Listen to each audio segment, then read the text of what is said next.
Welcome to another video session.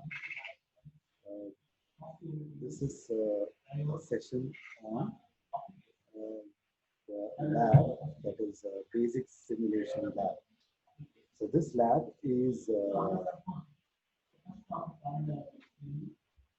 part of the signals and systems. So we will be studying the signals and systems practically. Some of the we'll be studying some of the signals in the MATLAB. Okay, so the MATLAB, some of the free versions are available. You can download. You can download anything about six version 6 and above. MATLAB 6 and above. Okay, so here I have the MATLAB. Okay, so in this session, I will be briefly explaining about the different experiments that are present in this simulation lab, basic simulation lab. And also, I will be giving you some basic introduction to the MATLAB. All right, what is MATLAB, how it is used, some of the things we will look into MATLAB. All right, so the subject code is EC308ES. That is the subject code. Subject name is Basic Simulation Lab. Okay, now these are the list of experiments that we will be doing in this lab. So with at least a minimum 15 experiments have to be done. We will try to do almost all. The manuals are ready. We'll be sending it shortly. With this, we will be executing in a software called MATLAB. MATLAB stands for Matrix Laboratory. Okay, now what is matrix? You know what is a matrix, right?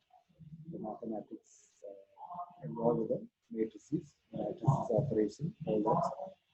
You know, you're done with paper and pen. Now we will be doing with this software. So we will be doing different operations, basic operations on matrices, such as addition of two matrices, multiplication, finding a transpose of a matrix, and so on. All right. So those are some of the experiments that will be involved in this basic operation of matrices. Next, we will generate some basic signals and sequences.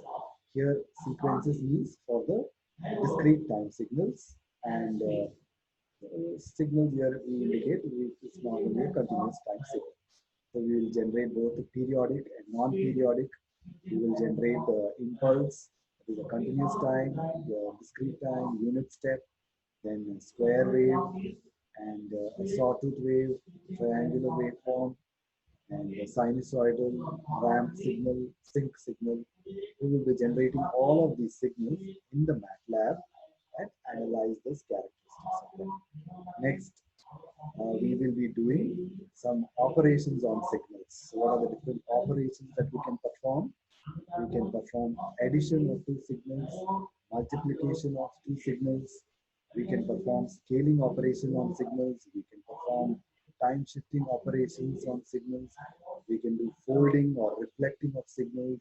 We can compute the energy of the signal, and we can also compute the average power of a signal. So these are experiments related to experiment number 3. In experiment number 4, you will be finding the even and odd parts of a given signal, that is a continuous time signal or a discrete time sequence, and we will also find the real and imaginary parts of that given signal. So when do we say the signal is even? Anybody? Signal is even if we represent the signal as x of t for a continuous time signal. X of t is equal to x of minus t. That means the reflected signal is same as the non-reflected signal. X of t is equal to x of minus t. Then we say the signal is even. if the signal x of t is equal to minus of x of minus t, then we say the signal is odd signal. That means if the signal x of t is equal to negative of the reflected signal, that is minus x of minus t, then we say that the signal is an odd signal, right? So that is how we say that the signal is even or odd. Next, we look into the convolution operation, how we perform convolution. So you know the formula. What is the formula for convolution? You represent, how do you represent the convolution? Y of n. So let me try to write here. We have things here to write. Okay, so we'll try to, I'll do the annotation here. Okay. So if you say y of n is a signal, let us take continuous time signal. Y of t is a will be convolved output signal, which is equal to x of t convolved with x of t. X of t convolved with h of t. X of t is convolved with that's a square bracket, is a convolution convolved with h of t. H of t. So this is the notation, symbol notation. But convolution, we use a formula. This is given by the formula what? Sigma integral. Since it's a continuous time signal, so it's an integral minus infinity to plus infinity x of tau h of t minus tau d tau. So x of tau h of t minus tau d tau. I will just remove the brackets and t I will just write as a subscript. T minus tau d tau. That means this is h of t minus tau and d tau. So that is the, we are integrating with respect to tau, and so the signal x of t we convert it into x of tau, and h of t we convert it into x of tau and shift it by t units, and then move it over x of tau and then compute the integral. So this is what we know from the convolution class, whatever we studied. All right. So that is what we are going to do here. So we will perform the convolution. So here we are going to use a function which is already defined in the MATLAB, and that function is called con function. CONV, con function. So that function will be computing the convolution of the two signals, whatever you are doing. All right. Next, we can also find the correlation, autocorrelation, and cross correlation of the two signals. Next, we are also going in the experiment number 7. We are going to check whether the given system is a linear system, is it a time variant system or not. We are going to verify those two properties of a system. Next, we are going to look into the unit sample, unit step, and sinusoidal responses. So we are going to apply unit impulse. We're going to give a step signal and a sinusoidal signal to give to the LTI system, and we will see the response of that, and we will study about the stability properties of this LTI system with respect to these inputs. That is unit sample, unit step, and sinusoidal signal. Then next, we will see what is Gibbs phenomena and how we simulate it. Okay, so Gibbs phenomena occurs whenever there is a sudden abrupt change. So this results in oscillation. Okay, so that is what is Gibbs phenomena. This you will be studying more about this in the higher semester in a subject called digital signal processing, which is DSP for short. Okay, so that is what we will be studying there. Now, a basic understanding of that we will study here. Next, in experiment number 10, we will be looking into finding the Fourier transform of a given signal. We see that Fourier transform is found for what type of signal? It is a continuous time signal, and it is a non-periodic signal. So for a continuous time and non-periodic signal, we find the Fourier transform. Next, we will plot the magnitude and the phase of the Fourier, that signal. So that means we call this as a frequency response. So we find the frequency response of the given signal. And then from the frequency response, you can find out the magnitude response and the phase response. All right. Next, we will study on Laplace transforms. What we will be studying on Laplace transforms in experiment number 11, we will be doing waveform synthesis. We will take the waveform and periodic waveform and see how we can use the Laplace transform on such periodic waveforms. That is what we will study in 11, experiment number 11. Next, we will be looking into experiment number 12, that is locating poles and zeros in the Z plane and S plane. S plane is nothing but the Laplace transform. When you apply Laplace transform, it transforms the function of function of t into a function of s. So then, how do you convert it back? So you take the inverse Laplace transform to convert it from the function of s to function of t. Similarly, this is Laplace transform is applied for the continuous time signal. All right. Suppose you are dealing with a discrete time signal, then you go for Z transform. So you apply Z transform and convert x of n to x of z, and you take the inverse Z transform to convert x of z to x of n. All right. So how you are going to map the poles and zeros in the S plane and Z plane is what you will study in this experiment number 12. Next, in experiment number 13, we will look into the Gaussian noise. How the Gaussian noise, we will compute the mean and mean square value and some of the statistical characteristics of this Gaussian noise. We will study such as skew, kurtosis, and the power spectral density, and the probability distribution function. So all these you would come across in the PTSP. So some of these topics is what we are going to look in here. Next, we are going to, in experiment number 14, we are going to verify the sampling theorem. That is how what happens when you do oversampling, what happens when you do undersampling, what happens when we do Nyquist sampling. All that we will be verifying, we'll be observing by writing a program and see that output in the MATLAB by doing this experiment called verification of sampling theorem. And in experiment number 15, we are going to remove the noise corrupted by, signal corrupted by noise. We will remove that noise and by performing autocorrelation and cross correlation. So that will be the experiment number 15.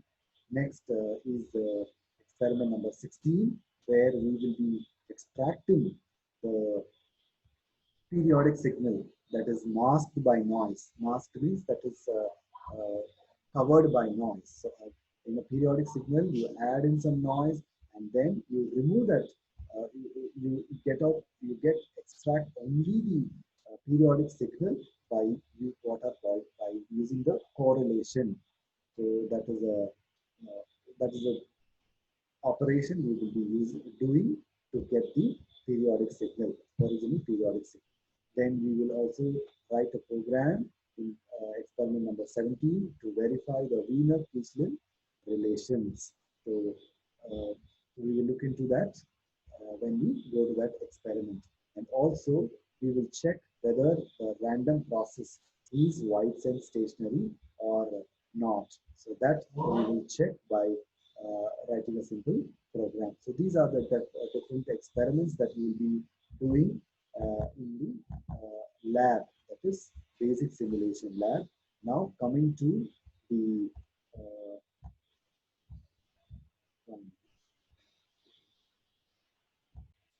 okay, so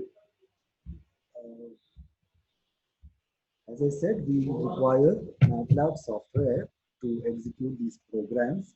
So you can, once you install the MATLAB, you will have an icon like this on the desktop. And if you double click on this, it will open up the MATLAB window. And this will be the MATLAB software. If you have installed a lower version, this is MATLAB 9, version number 9. Okay, so if you have installed a lower than that, then the look and feel will be different. But these are the basic windows that will be available. So you will have the current folder window, current folder partition, which will show where exactly you are, okay, in the MATLAB. So you should always choose your, you have to create a folder of your name, and then you have to always map it there. The MATLAB will always take care of the what we call the path. So you don't have to externally specify where your programs are written. So when you choose it and execute, it will automatically get connected there. So here I have executed, I have written my programs in the F directory here. So I'm placing my files to the F directory. So I've just written called my trials. Simply I'm going to go to that place, and I have also written the programs for the semester. All the programs are available here. We'll go to that basic simulation lab. So these are the experiments. Whatever, I have the soft copy of all the experiments. So we can go through all the programs one by one as we go through the different exercises, the different experiments. All right. So this is the starting or the initial what you call exposure to the lab, to the MATLAB software.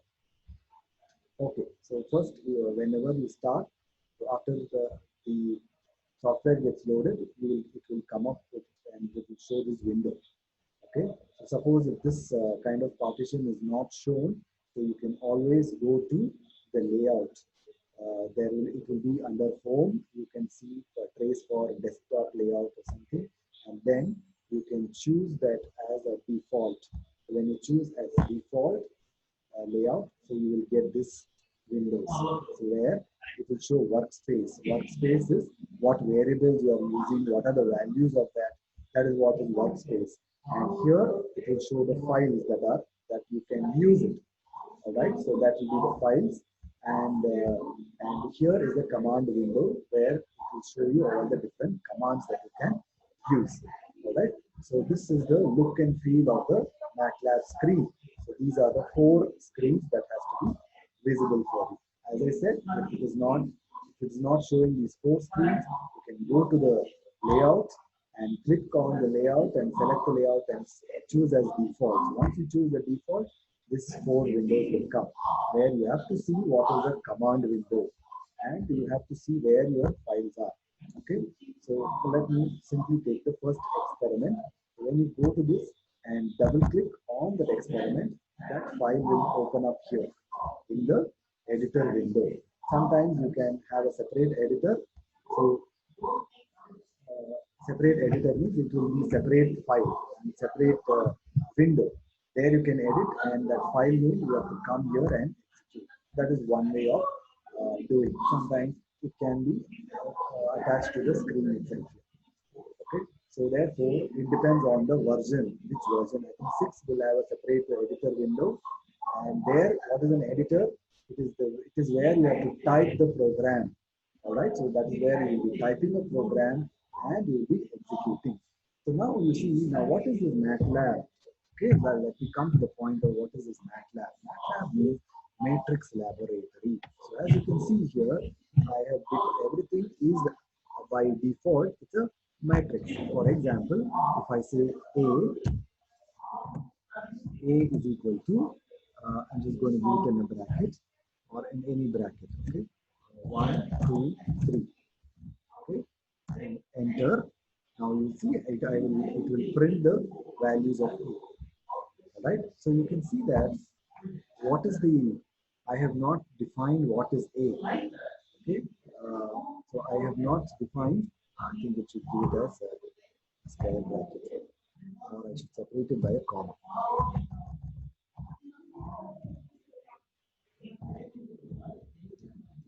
Varies from version to version.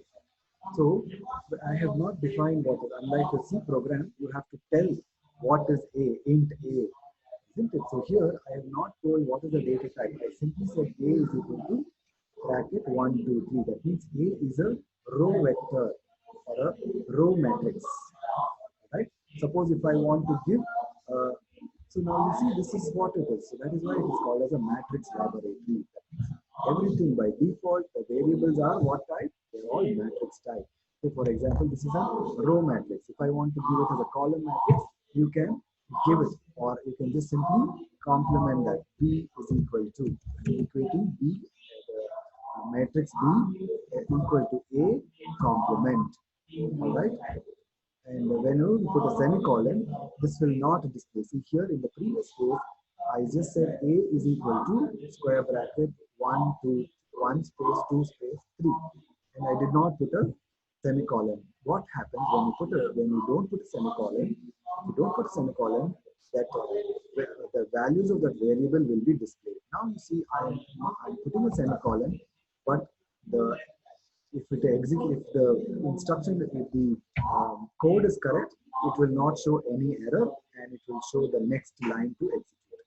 If there is a error, then it will show that it will show in red. So it is very easy to see where the error is, and you can easily go and rectify that. Okay, so now we don't know what is B.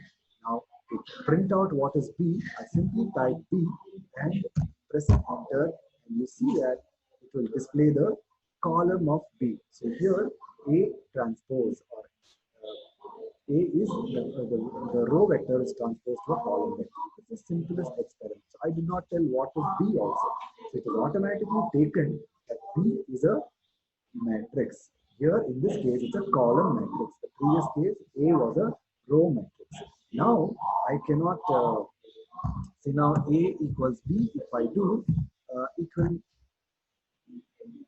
it will overwrite the A matrix with B, because A is getting assigned with B. So as you know, the left will be assigned to the right. So therefore, the matrix have got overwritten. So this is an example of overwriting matrix. So this is the simplest way I have told it. Okay, so therefore, this is the MATLAB. So this is the experiment I have recorded, and this is the simplest experiment I have shown you. Now, if I want to have multiple columns, I want to say multiple rows or even multiple columns, then I have to separate it by a semicolon. For this example, I have here A is equal to. Okay, so when I say A is equal to, now again I have used already a matrix called A, and which is having 1, 2, 3. The appended value is displayed here. All right.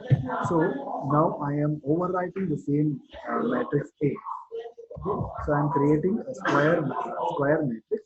Previously, the matrix A was a column. First, I created A as a row matrix. Then I copied matrix B to A and made it A to be a column matrix. Now I have made A as a square matrix. Now you can see that A is a square matrix. So we have got this A as a square matrix. Now this is the simplest example of how you can create two matrices.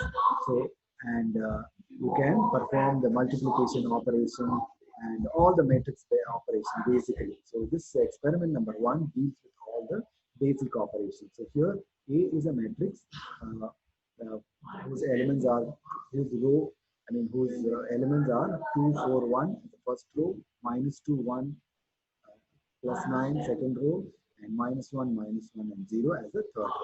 Next, B is another other matrix. I will copy and paste here. I'm just doing line by line execution. If I run the file here, if I go to the file here and move this screen, yeah, this is the file, and I am in the current file. When I click on the run, it will run the complete program. Okay. So, but I want to see line by line and execute it. Initially, you do line by line so that you will get to know if you have gone wrong anywhere. Otherwise, also it will show which line is an error. Okay, and this will show only the. Please remember, all programs will show only the syntax error, and it will never show the logical error. What are syntax error? What are logical errors? Please answer. Be prepared for an answer. So therefore, you will get to know only the syntax error and not the logical error. Okay, so I have got here, coming back to the matrix experiment. I've got the B matrix here, which is 0, 2, 3 as a first row, 1, 0, 2 as second row, and 1, 4, 6 as a third row. So again, you see that the matrix B is overwritten with the new matrix values, new elements. All right. So then now I'm going to perform uh, multiplication. Now you see, I simply give it as x is equal to a star b. All right. So let me just see what happens. Okay. Now you see the result what we will get will be very different. Okay. So x, okay, which is not going to perform the individual when we want to perform element to element multiplication. If I want first, element to element multiplication, then I have to use this dot. For that reason, I have to use the dot. Dot will indicate that every element has to be multiplied. So you see the previous result and the new result will be very different. Okay, the previous result will be different way of multiplication, but this is the correct multiplication where you are going to multiply element by element. So this is the actual, that means when we are performing, this will be the actual multiplication. Otherwise, the result is wrong. So you can do the multiplication of matrix A with matrix B and then verify the result. Okay. So I have just given you two different multiplication, A star B and this is a vector multiplication. Okay, so this is a matrix multiplication where the entire matrix will be multiplied. Here it is vector, that means each element will be multiplied by another element. So that is what we call it as a vector multiplication. Next, we can perform addition of these two matrices. We can perform the subtraction of the two matrices. We can perform the matrix division, division of matrix A by matrix B. So that is a whole. And we can perform by taking vector, that means each element we can perform division. Then we can perform the inverse operation of the matrix. We can find the inverse of the matrix and we can find the transpose of the matrix and we can find the cube of the matrix. So each element of that matrix A will be cube. Each element, so 2 will become 2 cube, 4 will become 4 cube, minus 1 will become minus 1 cube, minus 2 will become minus 2 cube, and so on. Okay? And and that is the entire matrix is of power 3 and each element is of power 3. So whenever we put a dot, it means that we are going to perform each element. So this is what we normally want to stick to. Each element has to be made to power 3. That is what we intend to do by doing all this matrix operation. Okay? So these are some of the experiments that we will be doing. Okay? And as we take up the different experiments, we will go through the other list of experiments. So right now, I've just given you some simple example. Now, I have saved up each of this output as different outputs x1, x2, x3, and so on for each operation. So therefore, these will be the results will be available in each of the x. So let me run this program and it will just execute it. If there is any error, it will show here. So which experiment is getting executed? It is showing that it is experiment number 1. And after successful execution, it will come back to this prompt. See, it is showing all the results. And experiment, what is the final result? Experiment, X10 is the last result. So all the results is available, all the intermediate variables, whatever I've used, and the variables that I've used to store the results, X1, X2, X3, etc. X10, all those are available here. So I've stored up all the results and it is available here. If you want to see where are the results, you can browse through this. So it will be the proper representation. Here it will appear as a in a column and as a row, but will not be able to make out here. To go and see the actual matrix representation, output as a matrix, complete matrix will be shown here. So you can see that that is the matrix output. Right? So I hope you can try more experiments. First of all, try to download this free version of MATLAB You will get lower versions, you will get higher versions, you have to pay subscription, but you can get the lower version. It is, then you can install a copy of that in your system so that you can execute all these simple experiments doesn't require high-end apps. So here we have apps and the different applications. So I'm not looking into each of this. There is signal analyzer and all that. As you go higher, you have all of this, but we don't require all of that. So only this much is enough for you. There is also something called the Simulink, where you can design using the block diagrams and then convert from Simulink to MATLAB and MATLAB to Simulink. That is just an information for you. But if you know MATLAB, that is more than sufficient. And with this, you will also have,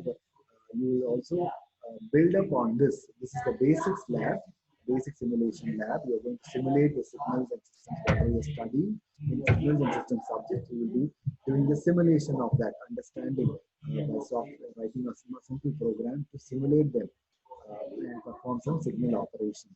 But later in your third year, you will build up more on this. It is called DSP, that is the digital signal processing. There you will be using more of the MATLAB functions to operate on the different signals and perform different other operations that you will study in DSP. All right. So that is a brief introduction to MATLAB. So again, in recapitulation, let me just go through this. This is basic simulation lab, and you have at least 15 experiments that you will be doing. So we are going to do it in this software called MATLAB. It stands for Matrix Laboratory. And these are all the different experiments that you will be doing. And you can try to download this MATLAB software and install it in your personal computers or your laptop. Then you can try to execute. I will be sending you the soft copy of the manual. Then you can execute all of these programs and get, get a hold on this experiments.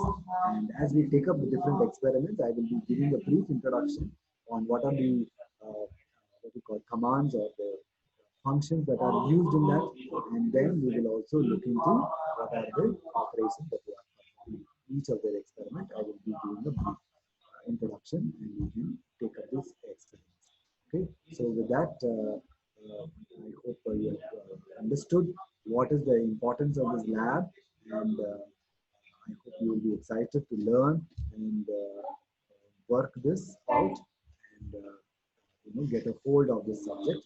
So it's a very simple lab, and it is a very easy lab to practice. Okay, and I hope this is helpful. So if you have any queries, any doubts, and you have any problems, you can always get back to me. You know my number. You can chat with me, or you can send me a mail, and I will be happy to clear your doubts. Okay. Thank you. Thank you for your patience.